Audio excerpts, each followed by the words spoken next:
welcome to the next part of the Weekend Dev Challenge 52. So in this particular part, we'll be seeing the LogRotator engine. So basically, I'll explain in simple words what is happening. You have a log file, so each and every log is being mentioned, is being noted in that log file. And then as and when the size keeps on increasing, the number of logs keeps on increasing, the log file reaches a limit. So it can't cause a particular limit. Like let's say if a log file is around 500 MB or 600 MB, then it is very difficult to handle that. So in that particular situation, what we'll do is basically we'll archive the existing logs and then clear the space for the new logs. So then this archived logs, whatever is there, we need to have a track of that as well.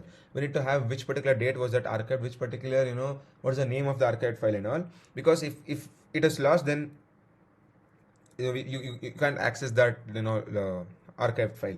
So what happens is basically the objective is to build a background utility that monitors the live server log every 2 seconds. It keeps monitoring and then detects when the log file exceeds the configurable size limit. So we have a size limit. So when the log file exceeds the size limit, then it alerts it. It compresses the oversized logs into a timestamped GZ archive. So basically, you make it into a zip file, and then resets the active log file back to 0 bytes after archival. So again, it now starts from 0, and again it goes until the given size, and then the same thing keeps repeating.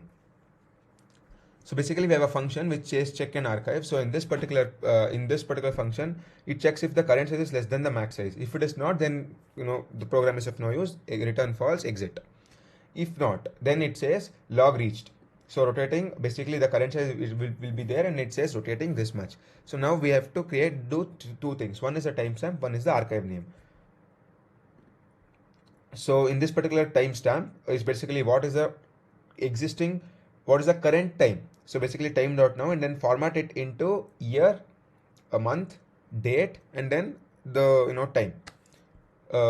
So hours, minutes, and seconds. So okay. After that we have the archive name. So what is the archive name is basically mentioned after the timestamp. So follow the timestamp followed by the archive name. Now we have to open the original log file. So we have to open the original log file. If there is any error, then we have to say could not open the log file.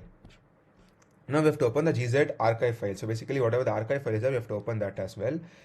Basically we are creating an archive file with that particular archive name, and if not, then it says could not create the archive file.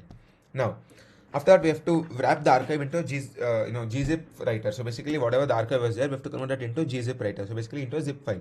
So from this gz archive file, we have to write that into a gzip. So now we have to stream the log data into archive. So whatever the log data is there, existing log data, we have to stream it. So once basically we're using the copy function from to gz from original, and then we close the gz writer, close the archive, and then we close the original as well.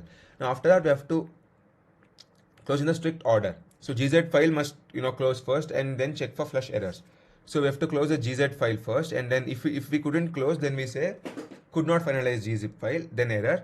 After that archive file, after that original file. So then after that we again save it to the archive name, whatever the main archive name is there, and then we truncate the original file to 0 bytes. So basically now it is 0 bytes again. If there is an error, then we say no, could not clear the log file. So now let me run the program. This is quite simple. So you can see this is every 2 seconds it keeps monitoring. You can see the bytes, and now once it crosses 51,200 bytes, again it goes to 0. So now you can see it costs 63. So now again it goes to 0, starts from 12,000.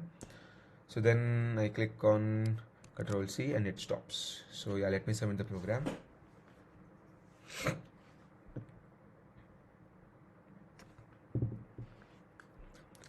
So our test case have passed, and that's it for this video. I'll see you in the next video. Thank you.